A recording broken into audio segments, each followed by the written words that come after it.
Hello everybody and welcome back to more political chatter. So this video is pretty special as I have only done this once before on my channel. This is a 2022 United States House of Representatives prediction. So I've already filled in all of the non-competitive House districts. So U.S. House districts, the vast majority are extremely uncompetitive. These uncompetitive races puts the Republicans at 209 seats and the Democrats at 187. To have the majority in the House, you need 218 House seats to have the majority. Sorry, 219 is the majority, I believe. But no, never mind. Sorry, 218 is the majority. So we have all of our districts here. The red, of course, means Republicans are winning here, won't be competitive. Blue means Democrats are winning here, won't be competitive. And the yellow means that it is a closely watched race. This is a key race that we need to keep our eyes on. And I will be going through these yellow districts in this video and filling them out, and I will give you my House prediction for 2022. So, this, of course, the results of these predictions is the result of Biden being unpopular. However, the Democratic Party up in the generic ballot. All this stuff goes into these House predictions. Those are national circumstances, but along with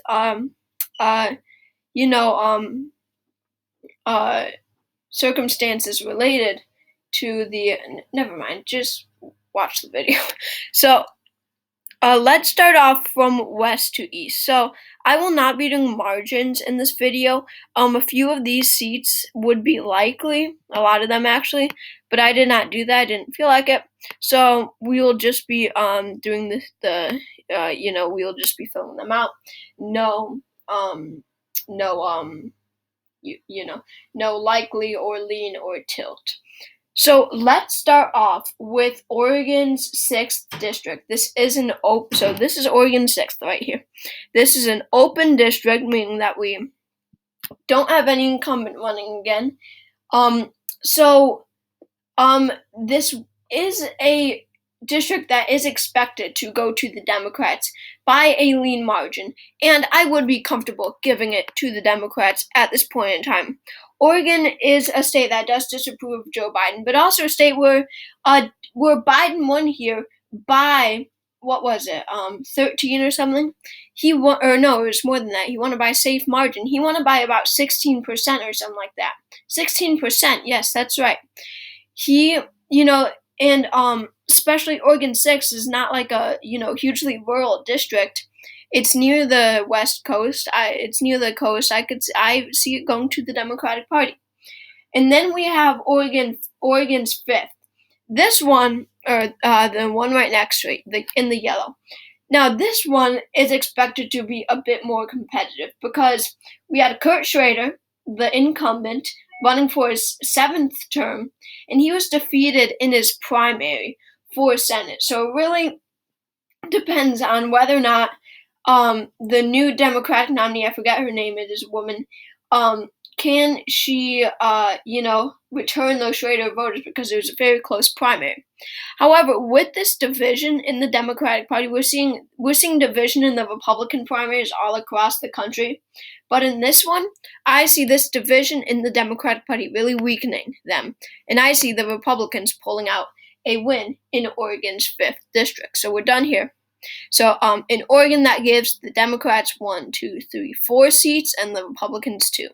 So, and by the way, that is a flip by the Republicans, the first flip of the video. Wait, the 5th might be a flip also, but I'm not sure. Alright, so let's go to California. We have we have only 4 competitive races here in California.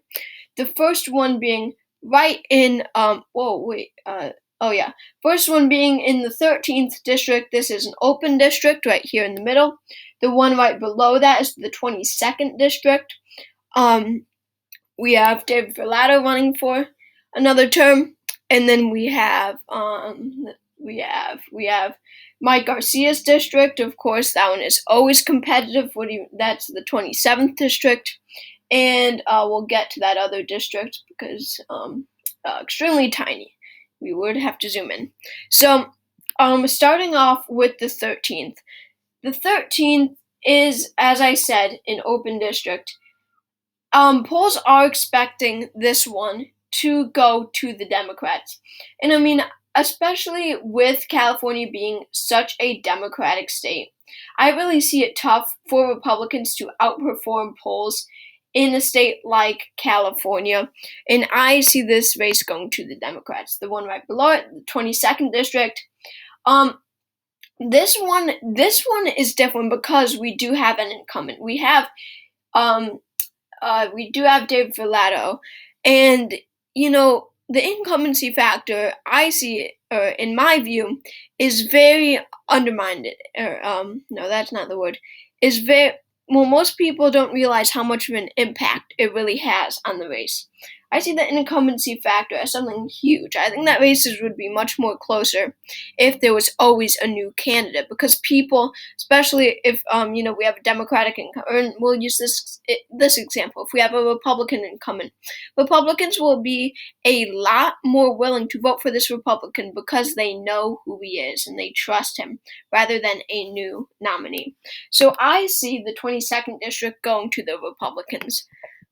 Right below that, we have Mike Garcia's district. I've said this for a while now. Mike Garcia is just going to keep winning elections by a few hundred votes every single time. He'll be in here for a while, I see, and this will be an extremely close race, definitely a tilt margin, but he always pulls through, and I definitely see him winning again, saying that he was able to in 2018, in a blue wave year like 2018. So finally we have this last yellow district. It's the 45th district in California. Michelle Steele is running for, I believe, a second term, but it could be her first term. But this one is really just a close race. Just a close district overall because of its area. It's right near Los Angeles. And really, in such a small district, I would really have a hard time giving this to the Republicans if the Republicans weren't leading in polls. They are expected to win this race. However, polling is sometimes wrong, and you could even just base it off of this map right here. It seems extremely unlikely that a Republican would win in this district. Let me look up if she is the incumbent, because that really could, so yeah, she is running for another term. I see her very narrowly pulling out a win here because she is the incumbent. This one will be extremely close. She is Korean American, so she could turn out some amount of minorities, but I think that she maybe she's a Republican. Wow, she was born in South Korea. Alright, anyway, so that wraps it up for California. Let's go to Alaska, I guess. Mary Peltola is winning another term. Okay. There wouldn't really be any Nick Begich is running again. So is Sarah Palin, I think anyway. So it only makes sense for Alaska to go blue once again if it had a few months prior. Let's go to Nevada. So we have two competitive districts here in Nevada. So first of all, we have the larger district up there, which I'm honestly surprised is competitive. However, we do have Stephen Hansford. This one is really going to be tough for Democrats to win. I think that the Republicans will flip this seat in Nevada. Sure, we do have an incumbent who is running for his third term, but still, it's Nevada, and Nevada is shifting to the right by a lot. 2018, if it was a blue wave year, it would have been really, or if it was a neutral year, it would have been really tough for Democrats to win. But it was a blue wave year, and Democrats had a huge boost in a swing state like Nevada. And that's the only reason they won Nevada's 4th district. And in 2022, a Republican-favored year, I see the Republicans kind of easily flipping. I shouldn't say easily. It'll probably be a lean to tilt margin. But I do see them narrowly flipping this House seat. And right below that, we have Susie Lee in Nevada's 3rd district right here. This one is another one that's going to be really tough for Democrats to win. Susie Lee is running for her 3rd term in the House, but this district is a lot more Democratic than the 4th district right above it. Then this one, the 3rd, is more Democratic than the 4th, as you could probably tell based off the map. And I'm going to give this to Susie Lee by a tilt margin. This one will be a very close race, probably one of the closest this election. So let's go to Arizona now. If you watched my election night in Arizona yesterday, then you already know my predictions here. So only 2, there are more competitive districts, but only 2 are seriously competitive, that being the 2nd district and the 6th district, of course in yellow, the 2nd and the 6th. So I had both of these seats flipping Republican, and let me tell you why here. So in the 2nd district, the largest one, we have Tom O'Halloran, who is running for his 4th term in the House, or it should be his 3rd term actually, sorry.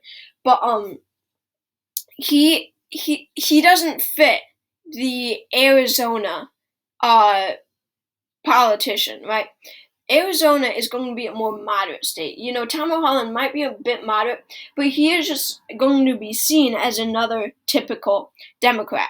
Now, don't get me wrong. He won in 2017 and 2019, both Democratic favored years because Trump was president. But again, we have to remember that this is 2022. Of course, this is not a red wave year. That is a total myth. However, it is going to be Republican favored in the House of Representatives elections. Maybe not Senate, but in House elections, we have to remember that it will be Republican favored. And Tom O'Halloran is, and I'll just do the 6th while I'm at it. 2 districts where you really got to have a special Democratic nominee to win. So, but yeah, so those are my predictions for Arizona. So in New Mexico, this is one of the most closely watched districts of 2022. In New Mexico's 2nd district, we have Yvette Harrell, who is running for her 2nd term. And I mean, this one is just such a close district all around. But because she is the incumbent, she won in 2021. This is the thing. So it was an open seat in 2021. They held a special election probably, and she won. She's been in there since 2020. She was elected in 2020, a Democratic favored year. So because of that, I'm going to give this to her again in a more Republican favored year. She won in 2020. When Joe Biden won, when Democrats all across the country won. And in 2022, I could see her doing the same thing, and I think that she could do it even easier. So I do think that Harrell will win another term, a 2nd term in the House. So this is our map so far. This is before Texas. It's 217 seats for the Republicans and 191 for the Democrats. Again, 218 are needed for the majority. Oh my gosh. 218. The Republicans are at 217. They need 1 more to have the majority. Any one of these yellow districts they could win, and they have the majority. Democrats need all of them. So, shockingly, in the state of Texas, because of how gerrymandered it is, there was only 2 competitive districts, one being the 15th district, and the other being the 34th district. I'm honestly slightly confused, and I should have researched this before I made this video. I'm kind of confused with the 34th district, but because I've read that,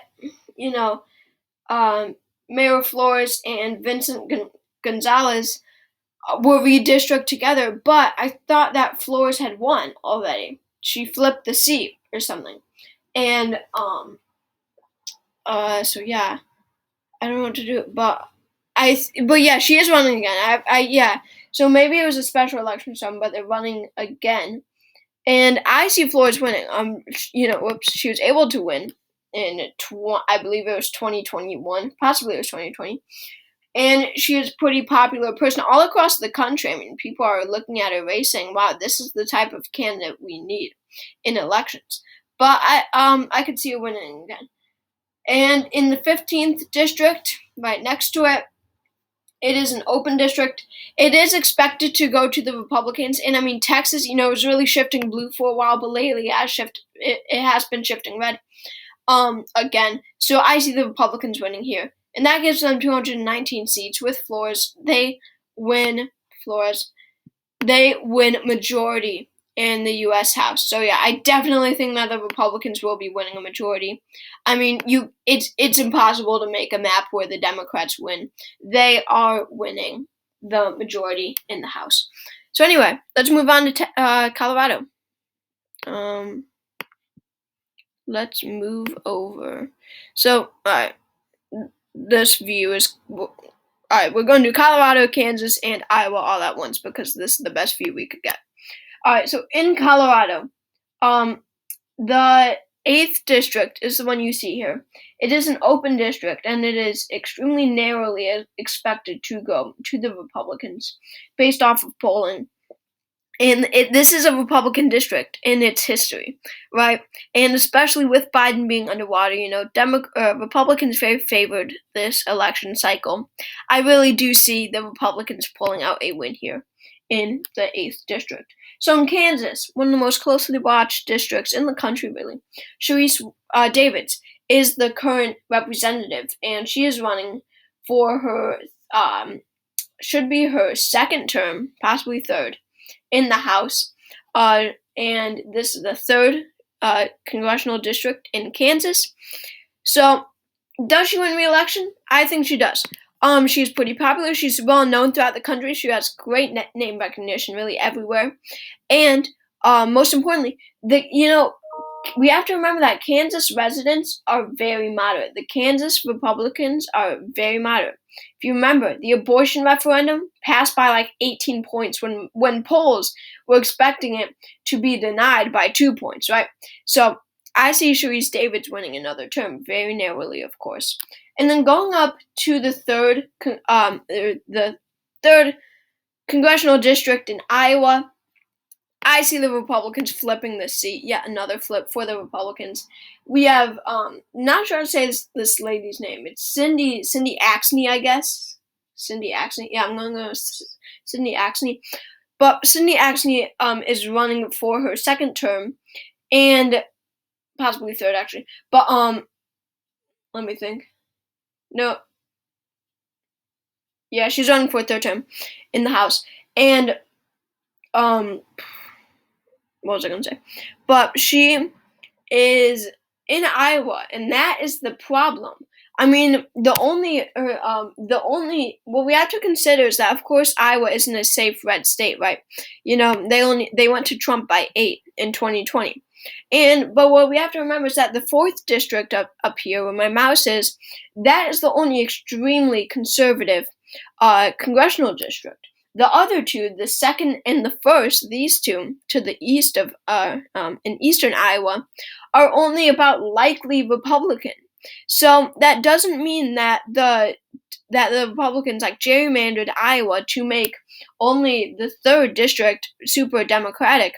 It's the fact that only one of these is super Republican. The other two are kind of Republican, and the 3rd is swing.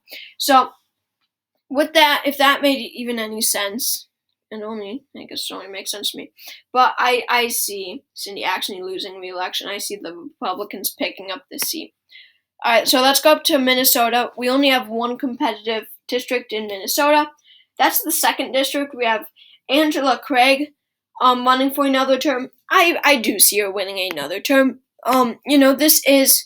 This is Minnesota, we have to remember, a Biden state that went to him by, I think it was 7%.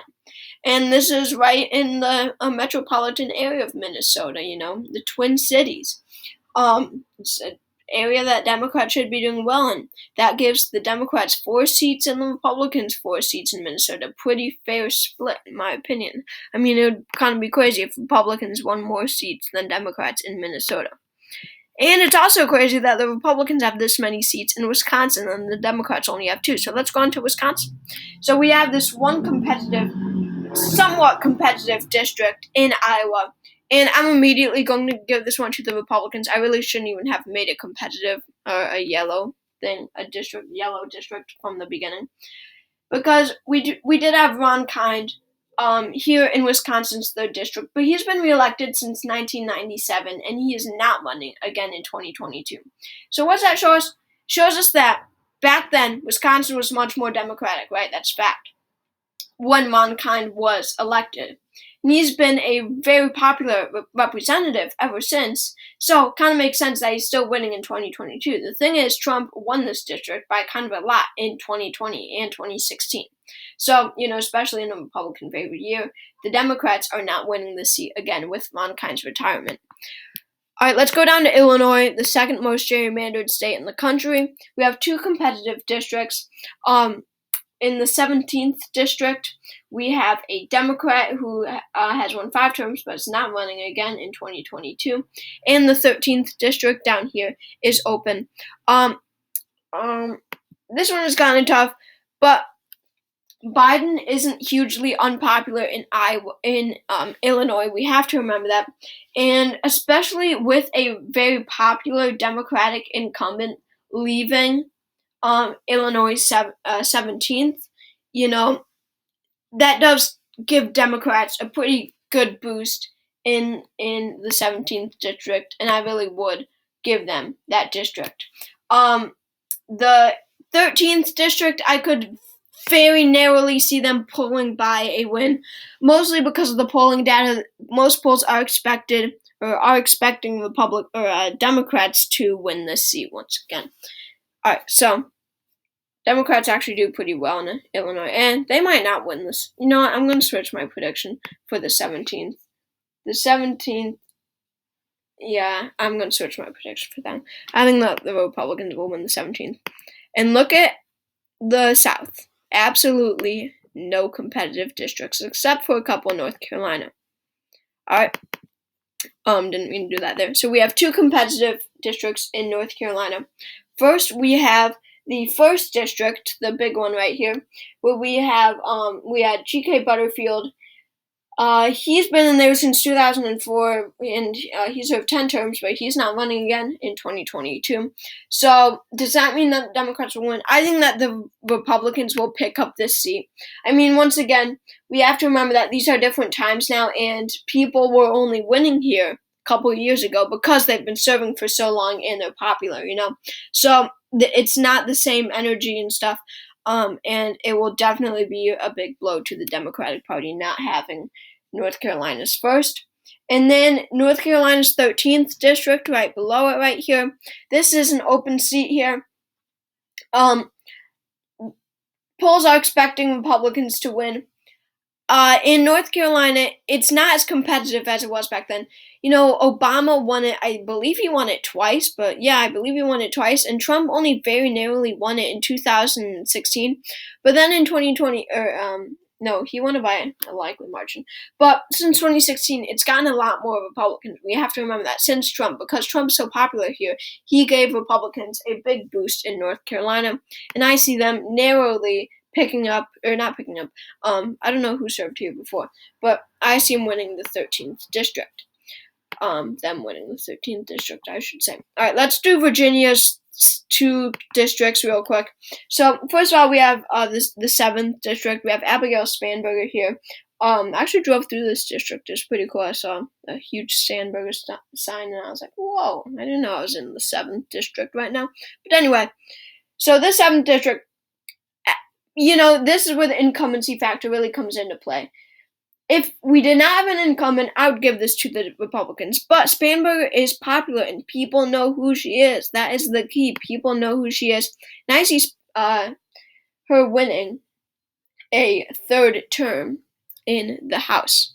Now let's go down to the 2nd District, one that I think the Republicans will flip. I do see the Republicans flipping the 2nd District of Virginia. We have Elaine Luria here. She's, I think, 2 terms in, I think running for a 3rd term, and I don't see her winning again. Virginia shifted 13? No, it's more than that. It was 15 points to the right in 2021. And sure, that was 2021. Biden was more unpopular then, maybe not even. But Glenn Youngkin shifted the state to the right so much that, and especially this district too, that I see the Republicans winning the 2nd District of Virginia. And a pickup for Republicans there, yet another one. So, as you can see, Republicans are, in my opinion, the favorites to win. Alright. Anyway, let's go to Michigan, Indiana, Ohio, and Pennsylvania. Not even half. And some of Pennsylvania. So let's start off with Indiana. So, in this district, we have Frank Mervyn running for his 2nd term in the House. So, does he win re-election? The thing is, he won in 2020, and what do you know about 2020? It was almost even more blue in terms of. No, that's not true, is it? But it was a very blue year. It was very Democratic, and in a state like Indiana, that is solidly Republican. I know it's a district in Indiana that's Democratic, but it is a close district. However, he is expected to win. I am going to give this to him. It's going to be a tilt margin, though. This will be a very close district, mark my words. So let's go to Michigan now. So we have very close races in Michigan. I applaud Michigan for having so many close races, even though it's only 3, when in reality every district should be competitive. Well, that's not true. But in Michigan's 3rd district, we had Peter Mayer, who was he ran in 2020. Well, he ran in the primary. However, he was a Republican that voted to impeach Trump. And what do you know about those? Those Republicans, those only what do I call it? Only good people in the House, only good Republicans in the House, but honorable, that's the word I'm trying to think of. The only honorable Republicans in the House, they always lose their primary. That's exactly what happened to Peter Mayer. Sorry, I'll mute this. But that's exactly what happened to him, and I think because of that, Democrats are going to pick up this seat. I mean, he was very popular, but without it, with a more Trumpian Republican, they are going to lose this district. Remember, Michigan went to Biden by 3. So now let's go to the 7th district down here and the 8th district up here. We have 2 Democratic incumbents. Both are narrowly expected to go to the Democrats. I am going to give the 8th district to the Democrats, the 7th district to the Republicans. What's my reasoning? I mean, the Democrat in the 8th district has been in there longer, okay? The one in the 2nd has only been in there for 2 terms, when the one in the 8th has been in there for 5 terms, okay? And, Michigan, I don't know. I just wanted to split it up. No good reasoning no good explanation for that one. Alright, and then we have the 9th district. J.R. Majewski versus Marcy, Captor. So, Marcy Captor has been in there since 1983. That is insane. She is running for her 21st term. That is seriously concerning for politicians. But J.R. Majewski is a QAnon supporter. Totally believes in QAnon and Q and all of those theories. A little bit ago, in my election night where I did governors, representatives, and governors, representatives, and Senate, the ultimate election night, I gave this to J.R. Majewski. But since then, I think starting that day or the day after, a lot of new stuff came out about J.R. Majewski and his involvement with QAnon. Not his involvement, but his support of QAnon. And thinking about it more, J.R. Majewski is very radical, okay? I think everyone can agree on that. And Captor, she's been there. Oh my god, how long can you be in the House? But anyway. But I think that Captor will win her 21st term, especially saying that she is the incumbent. So, alright, so the 17th district in Pennsylvania, this is Connor Lamb's district, but he stepped down to run for U.S. Senate, right, in the primary, but he lost the primary, so should have stayed in the House, I guess. This I see as a Republican pickup. Connor Lamb is really the only guy who could have won this district, and he was elected in 2017, okay, or 2018 or something. So, those were both Democratic favored years, whichever year it was. It was probably, 2018. I don't know what. Of course, all the House representatives are, or House elections are in 2018. I don't know what I'm talking about. But he was elected in 2018. Very Republican or Democratic favored year, right? Without it being that year, I don't think he would have won. And he was the only moderate Democrat who could have, or he was the only Democrat who could have won that because of how moderate he was. So, Democratic nominee, I'm sure, is more liberal than Connor Lamb, more progressive, so I gotta give it to the Republicans. So now we are on to the Northeast. So we have 1, 2, 3, 4, 5 districts around New York City. Let's start off in New Jersey. We have the 7th district right here. We have Tom Malinowski, running for his 3rd term. And this is one that I see the Republicans picking up. They performed very well in 2021. That just shows you how far to the right New Jersey has shifted because of Biden's unpopularity and how swingable, if that's a word, I'm gonna create a word now, swingable voters are in New Jersey. New Jersey 7th. I'm positive actually. Jack Ciattarelli, the Republican nominee, won it. And Tom Malinowski, I don't think he's going to be strong enough to win another term. Now going to Pennsylvania. In the 7th district here, we have Susan Wild running for her, she is running for her, I believe, her 3rd term. Her 3rd term. And then up here in the 8th district, we have Matt Cartwright running for his 5th term. Matt Cartwright, I could see winning another term. Susan Wild, not so much. I do think that her district is going to flip. With Pennsylvania being such a swing state and her having it kind of easy in her elections so far, I think that she's going to lose in 2022, a Republican favored year. Matt Cartwright has proven himself, okay? He has proven that he can win, plus he's running for his 6th term. He's been in there since 2013. He's proven people know who he is, and he's one that I could definitely see winning. Now let's go to, let me just find it here on my map. Now let's go to the 3rd district, which, Tom Suozzi was the representative for this district, and he was extremely popular, but he retired. He stepped down to run for governor again, or for the Democratic nomination for governor. And so he's not running again. Without him, this one could very easily go to the Republicans. I think that this will be an extremely close race here. However, polls are expecting Democrats to win, and I could see Tom Suozzi just narrowly pulling out a win. Alright, so now we have the 19th district, which is an open district. And,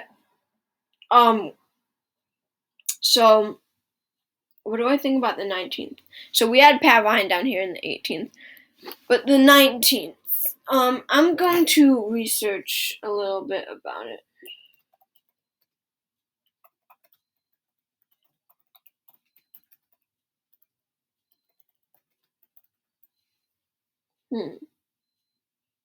This one could be very close. My God, where is it?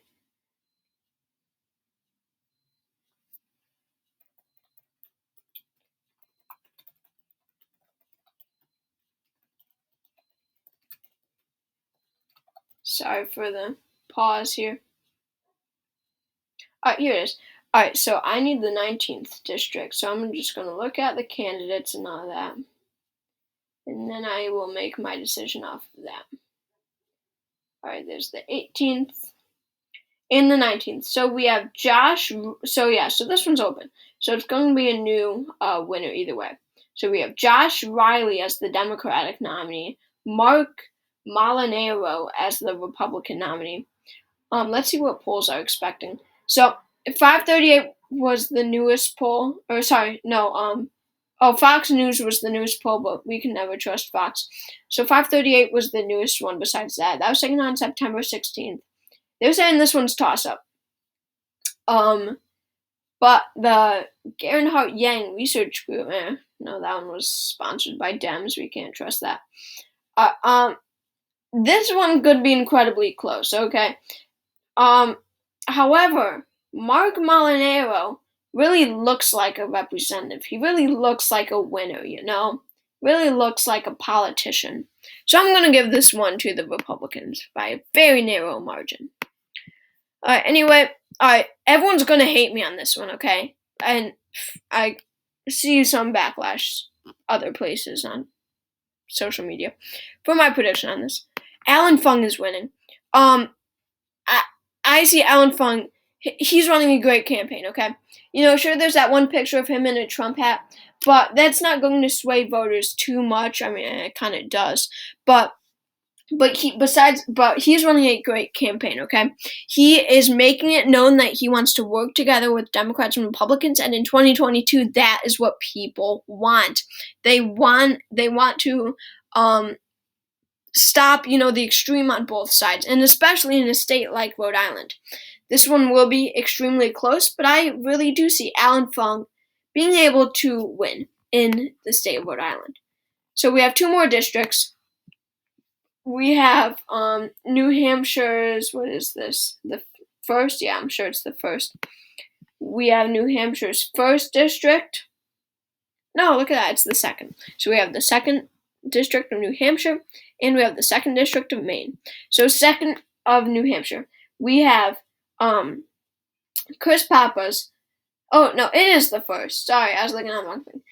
Chris Pappas running for his 3rd term in the House. And so what do I think about that? In 2022, I see the Democrats winning here. Democrats will do very well in the state of New Hampshire. I think that they're going to win the Senate race, and as you can see, all of New Hampshire House races. And when they're voting for Maggie Hassan on the ballot, they're really thinking about this hard. They don't need to think about the gubernatorial election, their gubernatorial vote. They're all voting for Chris Sununu. Then they really have to think about Senate.